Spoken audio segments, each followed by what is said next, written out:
Je vous invite à présent à ouvrir vos Bibles dans la première épître aux Corinthiens, au chapitre 13. Nous lirons tout le chapitre 13 à partir du verset 1 jusqu'au chapitre 14, verset 1. Donc, vous le savez, tout ce chapitre 13 est basé sur cet amour agapé qui vient de Dieu, cet amour inconditionnel. Quand je parlerai les langues des hommes et des anges, si je n'ai pas l'amour, je suis du bronze qui résonne ou une cymbale qui retentit. Et quand j'aurai le don de prophétie, la science de tous les mystères et toute la connaissance, quand j'aurai même toute la foi jusqu'à transporter des montagnes, si je n'ai pas l'amour, je ne suis rien.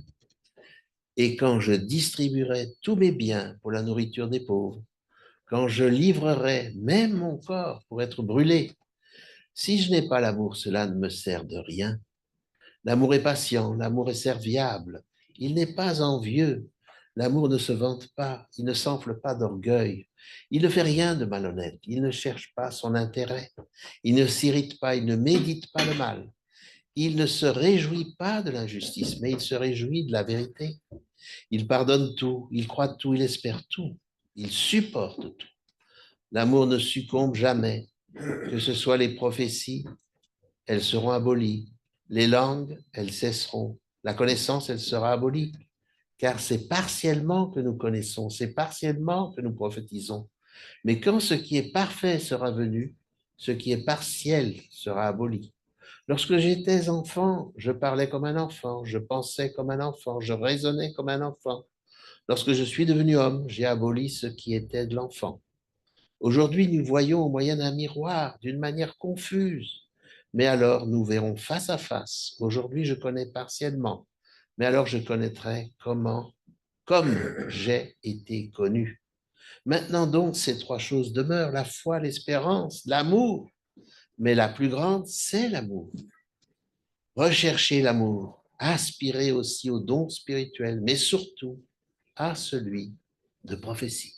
Que le Seigneur bénisse sa parole et son influence dans nos cœurs. Je laisse la parole à notre frère Henri Paslouf.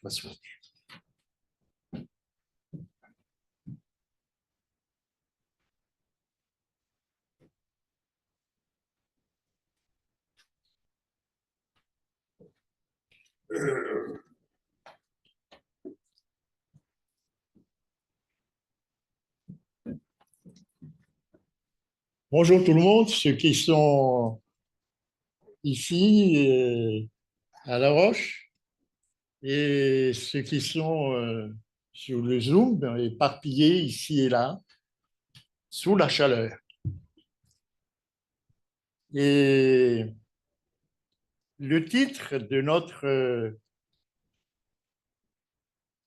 réflexion spirituelle ce matin se trouve dans 1 Corinthiens chapitre 13, verset 13, que je vais lire. Maintenant donc, ces trois choses demeurent.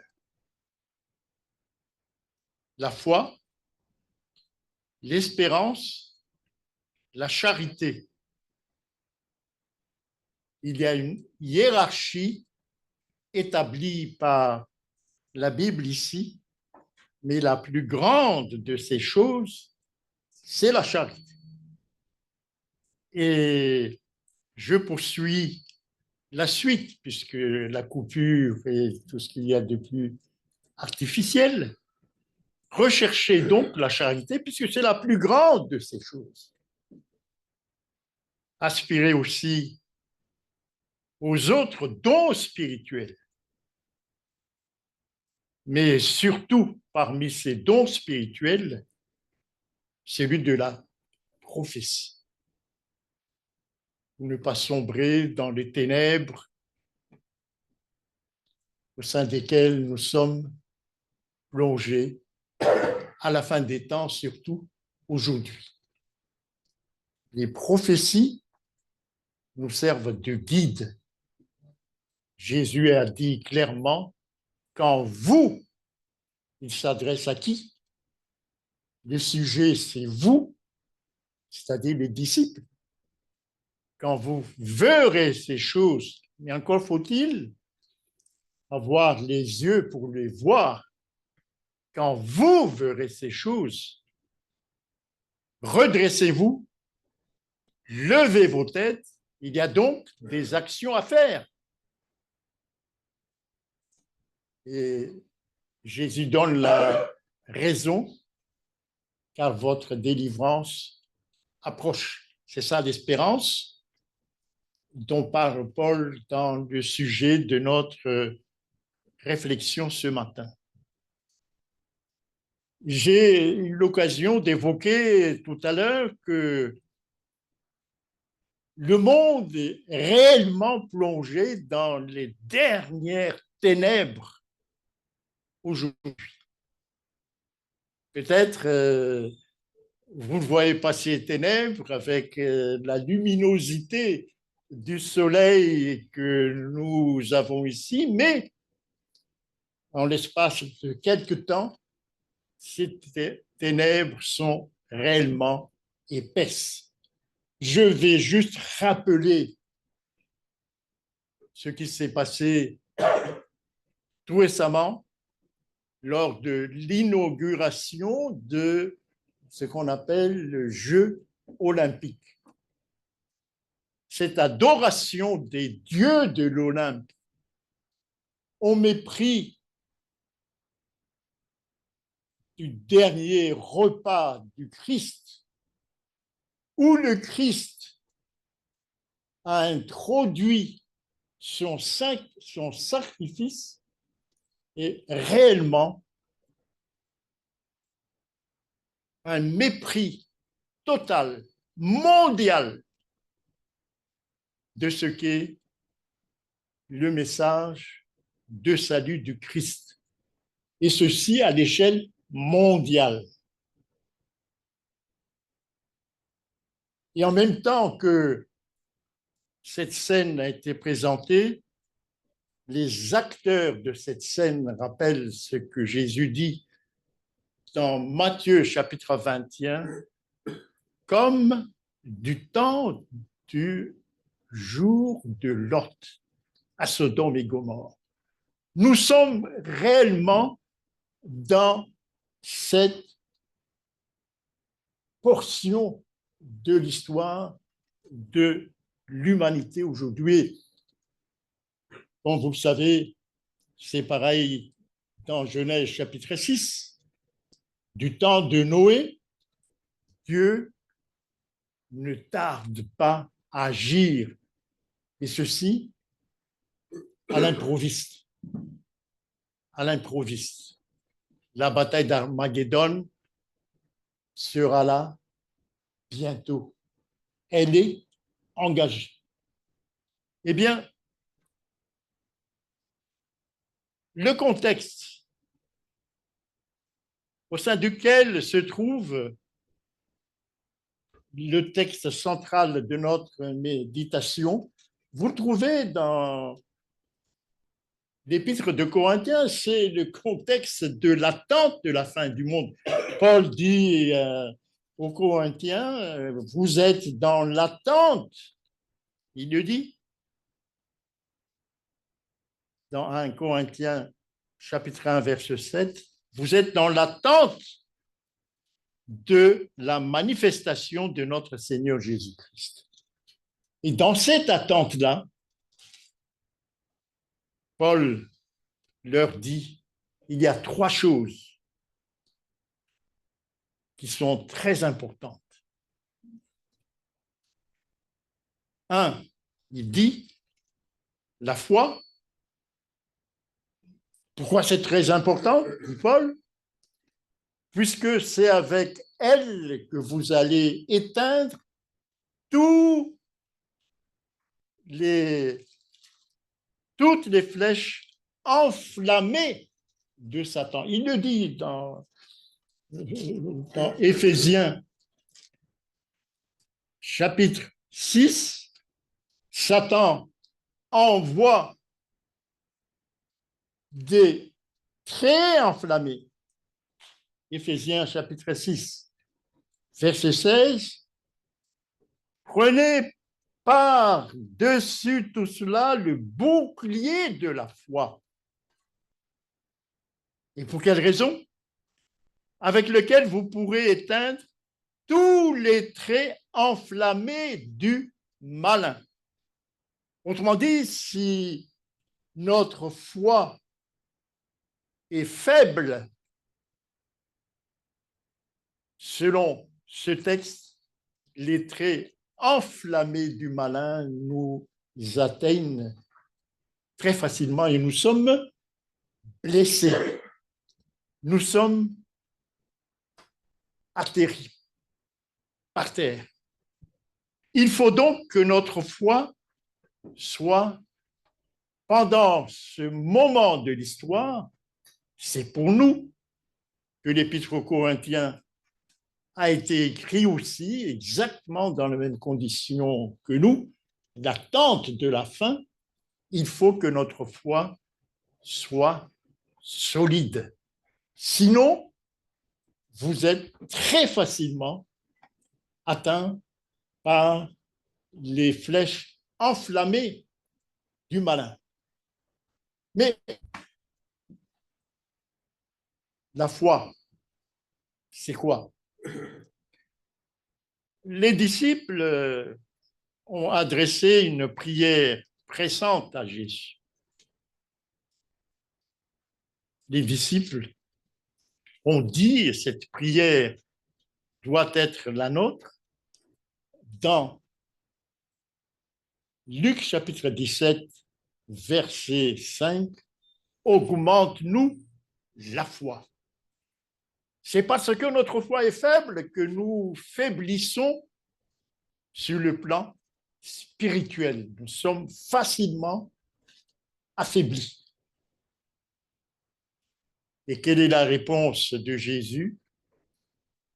Il dit, si vous aviez de la foi comme un grain de sénévé, juste un tout petit peu seulement, mais peut-être ça nous manque. Vous diriez à ce sycomore, c'est-à-dire un grand arbre, grand chêne, déracine-toi et plante-toi dans la mer, et il vous obéira. Autrement dit, vous avez la possibilité de déplacer un grand arbre de la place où il a poussé vers la mer. Il suffit tout simplement une seule condition, avoir la foi comme un grain de sénévé. Il suffit tout simplement d'avoir cette foi-là. Mais il y a une deuxième condition, et c'est Jésus précise cette deuxième condition dans un texte parallèle en rapport avec la foi, dans Marc chapitre 11 et le verset 23. Je vous le dis en vérité, si quelqu'un dit à cette montagne, cette fois-ci, montagne, c'est une grande masse, ôte-toi de là et jette-toi dans la mer. Et s'il ne doute point en son cœur, voilà la deuxième condition. C'est notre esprit habitué à notre environnement scientifique. L'esprit, le cœur, on doute, ce n'est pas possible. Ce n'est pas possible. Immédiatement, chaque fois que nous prions, c'est sur le bout des lèvres, lorsque nous demandons, mais il n'y a pas cette conviction profonde que c'est possible, même si la montagne qui est devant nous est une masse gigantesque qui bloque notre avancement, soit sur le plan spirituel, soit sur le plan physique, soit sur le plan matériel. toute montagne.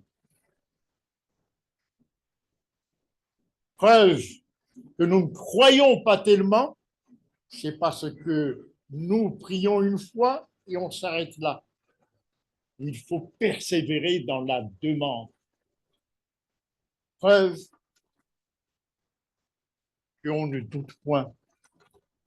Et s'il ne doute point en son cœur, mais croit que ce qu'il dit arrive, il le verra s'accomplir. Il le verra s'accomplir. Et Jésus poursuit dans le verset 24. Tout ce que vous demanderez en priant, il faut donc persévérer dans la demande. Croyez que vous l'avez reçu et vous le verrez s'accomplir. Croyez que vous l'avez reçu et vous le verrez s'accomplir. C'est ça la condition pour que la montagne qui se dresse devant nous disparaisse. Faites-en l'expérience. Faites-en l'expérience. Moi, personnellement, je travaille avec des logiciels dans l'ordinateur perturbants, complexes. Ma connaissance de l'ordinateur est limitée. Mais lorsque j'invoque surtout ce que Jésus dit dans Marc chapitre 11, le problème est résolu. C'est juste un témoignage. Vous voyez? Donc c'est possible, mais c'est parce que tout simplement les hommes croient en la science. On n'a jamais vu une montagne se déplacer. On n'a jamais vu ceci, etc. Ce n'est pas possible. Mais Jésus a dit, on va prier, on prie, mais c'est mécanique. Elle n'est pas la prière dont parle Jésus ici. Tout ce que vous demanderez en priant, croyez que vous l'avez reçu et vous le verrez s'accomplir. Ça engage profondément notre intelligence, parce que c'est notre intelligence qui doit être combattue. Notre intelligence habituée à ce principe de cause à effet, on n'a jamais vu une prière entraîner le déplacement de la montagne. Non, la science, c'est ça le problème qui nous assène. Mais le jour où notre cœur, où notre intelligence est neutralisée par une autre croyance, eh bien, ce que Jésus dit ici ne ment pas. Mais faites-en l'expérience. Faites-en l'expérience. La foi est indispensable dans le temps que nous vivons actuellement pour éteindre les traits enflammés de l'adversaire. Et la foi soutient l'espérance. Sans cette espérance, nous ne voyons pas clair l'enjeu de la lutte. Car la Bible dit qu'au temps de la fin, dans Apocalypse chapitre 12 et le verset 12, le diable est descendu vers vous. Quel est son sentiment? Animé d'une grande colère. Il sait quoi? sachant qu'il a peu de temps. Il le sait. J'ai évoqué tout à l'heure ce qui s'est passé ces derniers temps, mais dimanche dernier, il y avait un culte à la fois œcuménique et au-delà de l'œcuménisme, interreligieux pendant 1 heure en rapport avec les Jeux olympiques. Toutes les religions représentées en France furent présentes. Et chaque culte représenté en France a fait une prédication. Mais jamais dans ces prédications, on n'a pas parlé de Jésus. Non. On a parlé tous autour du sujet que le sport unit, transforme l'homme. On appelle ça le transhumanisme. Et nous fait avancer vers une paix millénium pendant 1000 ans. Ça, le sujet. Vous voyez ici, nous sommes dans le noir complet. Et ce culte s'est tenu où? Devant la cathédrale de Paris qui est en construction, mais qui a été aménagée dans ce sens pour que ce culte se fasse au pied de la cathédrale de Paris. C'est symbolique, mais les gens ne le voient pas.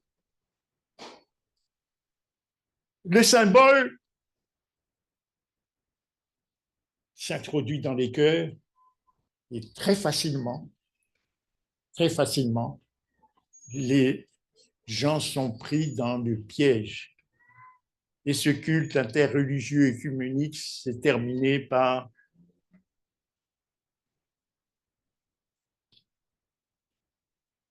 ce n'est pas une prédication, l'invocation du représentant catholique. Peut-être vous ne savez pas que Apocalypse chapitre 17, cette femme qui est appelée la prostituée s'assoit sur cette bête écarlate, autrement dit, fait corps avec elle. Et si vous approfondissez Apocalypse chapitre 17, cette femme écarlate, c'est dernier vestige, manifestation de la bête sous forme de léopard à la fin des temps. Et cette femme est représentée par les jésuites qui ont pris tout le système du Vatican pour essayer de dominer le monde.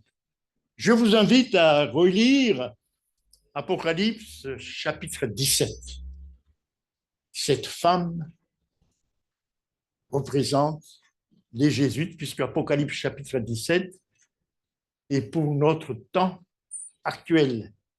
Pour notre temps actuel, c'est le verset 1 d'Apocalypse 17 qui renforce ce que je viens de dire là. C'est pour nous maintenant. Apocalypse chapitre 17, verset 1. Mais nous avons besoin de l'espérance. Pourquoi? Jésus a dit, lorsque vous verrez ces choses Ah, encore faut-il les voir. Ce n'est pas donné à tout le monde. Tout le monde jubile devant le progrès de l'humanité sur le plan physique et selon eux sur le plan spirituel, l'unité. On se dirige vers un millénium de paix. Quand vous verrez ces choses, redressez-vous, levez vos têtes. Pourquoi? Parce que votre délivrance approche. C'est là dont on a besoin de l'espérance. Est-ce que nous espérons réellement que toutes ces choses vont disparaître? L'apôtre Pierre dit que toutes ces choses vont être anéanties par le feu bientôt. Est-ce que nous croyons bientôt que, selon le 6e ange de l'Apocalypse, chapitre 16,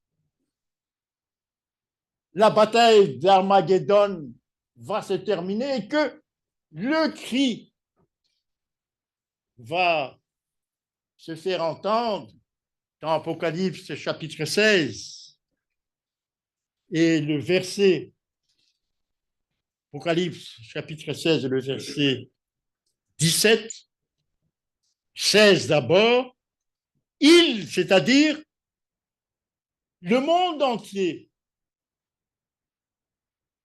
animé par un esprit du mal, va se liguer contre Dieu avec le nom appelé la bataille d'Armageddon. Et c'est Dieu, à ce moment-là, qui va les écraser. Et le verset 17 dit, la victoire, c'en est fait, c'est fini. La délivrance. Lorsque vous verrez ces choses, redressez-vous, levez vos têtes, car votre délivrance approche. C'en est fait, dit le 7e ange qui verse sa coupe, c'est la fin. La délivrance approche. Mais en attendant cette délivrance, le peuple de Dieu doit former une armée compacte, cimentée par la charité. Si le peuple de Dieu n'est pas cimenté par la charité, le peuple va être dispersé et l'adversaire, on a lu tout à l'heure Apocalypse chapitre 12, verset 12, l'adversaire va tout simplement gagner la bataille. Et la Bible est remplie de conseils concernant cette charité qui doit régner, cimenter le peuple de Dieu. Et l'apôtre Paul dit dans 1 Corinthiens chapitre 13 et le verset 13, la plus grande de ces choses, au moment où la lutte est la plus féroce, c'est la charité. S'il n'y a pas ce ciment qui soude les peuples de Dieu les uns avec les autres, eh bien, l'adversaire détruit le peuple de Dieu.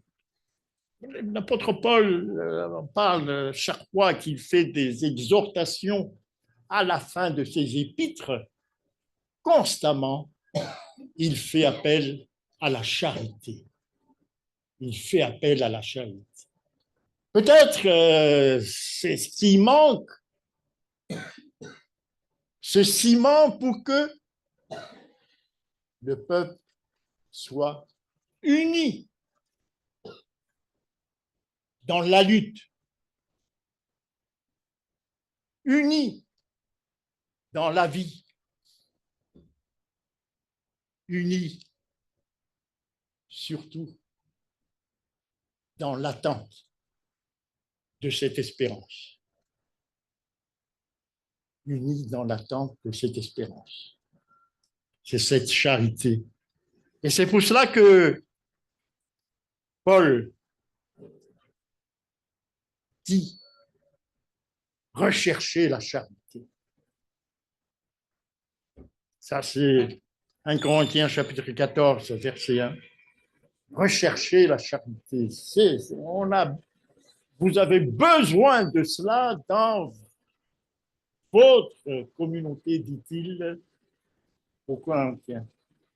Oui, si vous lisez l'Épître aux Corinthiens, il y avait beaucoup de problèmes à l'intérieur de cette communauté. Recherchez la charité.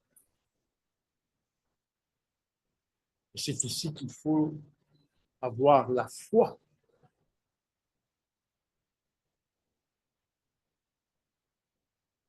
Avoir la foi qui déplace les montagnes pour obtenir ce qu'on demande. Rechercher la charité. Aspirez aussi aux autres dons spirituels dont vous avez besoin. Vous avez besoin d'autres dons spirituels. Je cite par exemple le don de guérison, le don d'opérer des miracles, mais demandez ces dons-là. Peut-être vous n'osez pas demander ces dons-là puisque vous dites, oh, il y a la médecine moderne, il y a des vaccins. Non. Les dons de guérison, les dons d'opérer des miracles. Jésus l'a promis avant de quitter cette terre. Il faut demander comme signe. Comme signe. Mais attention, même si, dit l'apôtre Paul, même si la charité la plus importante, il le dit, la plus grande de ces choses, c'est la charité, il dit, demandez surtout au don de prophétie. Maintenant, si vous n'avez pas ce don de prophétie, vous n'avez pas de guide. Qu'est-ce que j'entends par là? C'est voir que l'adversaire, à travers tout ce qu'il est en train de faire dans le monde, sème les ténèbres. Quelles sont ces ténèbres? Bien entendu, il y a les guerres, et là, tout récemment, on attend, lorsque j'ai regardé USGS, c'est-à-dire l'organisme américain qui recense tous les tremblements de terre du monde, on attend au Japon, dit USGS, un tremblement de terre qui n'a jamais eu lieu. Tout ça, ce sont des signes qui doivent nous parler. C'est savoir. Mais en même temps, dit Paul, n'oubliez pas la charité. N'oubliez pas la charité. Pourquoi? Et Paul dit encore que celui qui a vu Dieu aime et a la charité. Et Paul dit, celui qui n'aime pas ne connaît pas Dieu. Question à chacun d'entre nous. Avons-nous vu Dieu? Amen. Amen.